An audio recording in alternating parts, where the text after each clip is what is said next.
Kiberxavfsizlik. Bizning bugungi rejamiz kiberxavfsizlik nima? Kiberxavfsizlik sohasiga kirish uchun dasturlashni bilish kerakmi?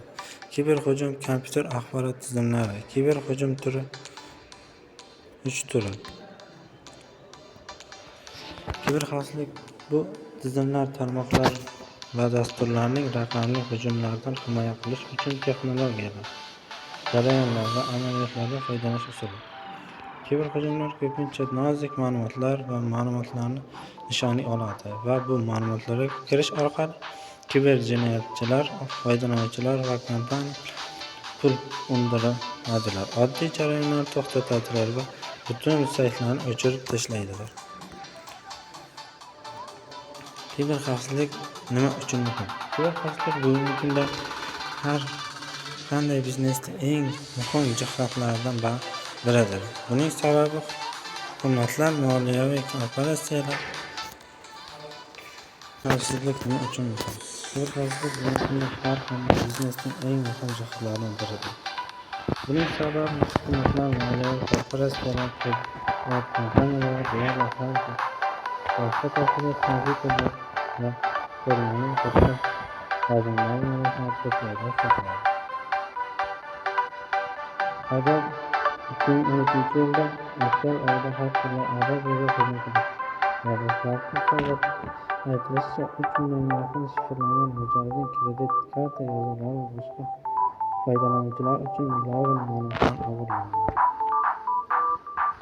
Kiber atamasi odatda kompyuterlar, axborot texnologiyalari yoki internetdan yorug' narsalarga anglatadi. Buni yaxshiroq tushunish uchun uni kompyuterlar va internetga tegishli maxsus so'z sifatida tasavvur qiling. Xavfsizlik bu xavflarga tahdiddan xoli bo'lish va xavfsiz bo'lish holatini anglatadi.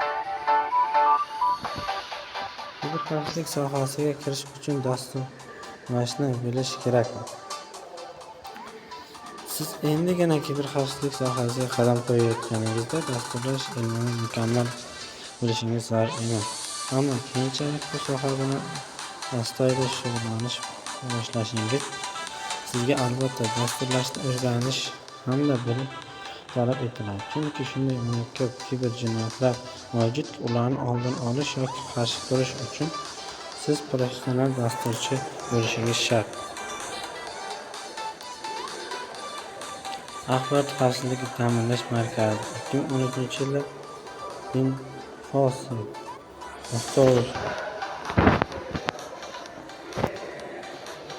Axborot xavfsizligi jamoat tartibini ta'minlashga ko'maklashish markazi 2013 IPSK-uz 2018 TEK-uz texnika ko'maklashish markazi Kiberxavfsizlik markazi davlat xizmatlari korxonasi 2019-yilda. 3-modda. O'zbekiston Respublikasining 3-moddasida shunday deyilgan.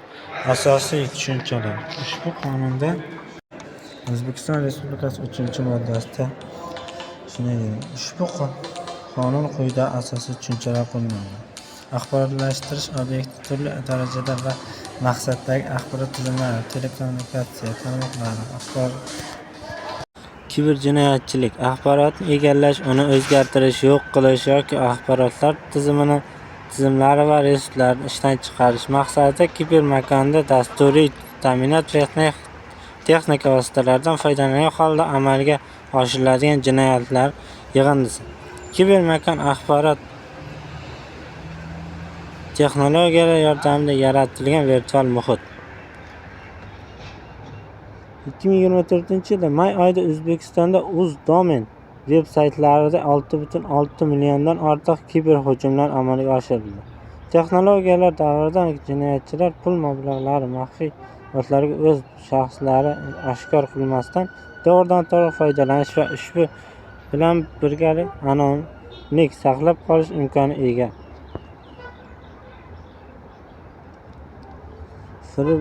Firibgarlar tomonidan phishing saytga olib boruvchi daromadli takliflar yoki diqqatni tortuvchi bayonotlar yuboriladi.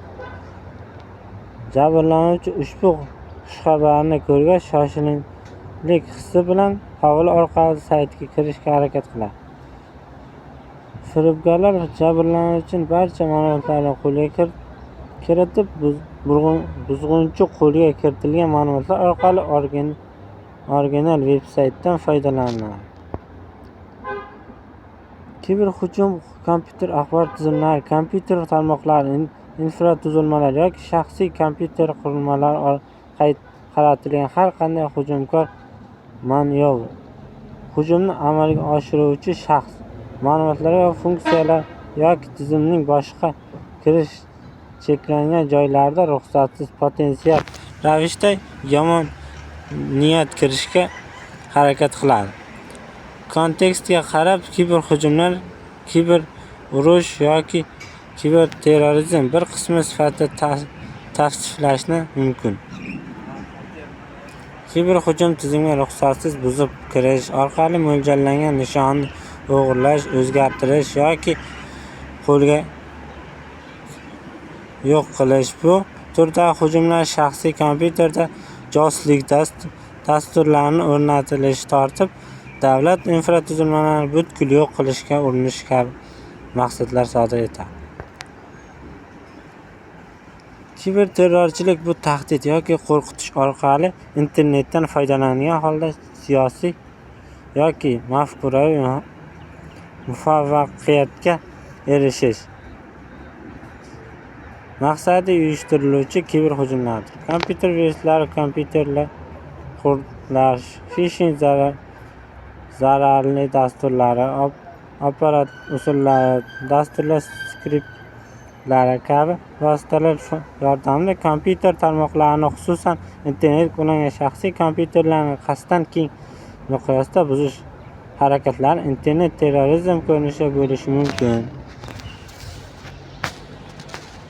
Kiberterrorizm shaxsiy maqsad yo'lida vayron qilish va zarar yetkazish uchun kompyuter tarmoqlari va ommaviy internet qasddan foydalanish sifatida ham e'tirof etish mumkin.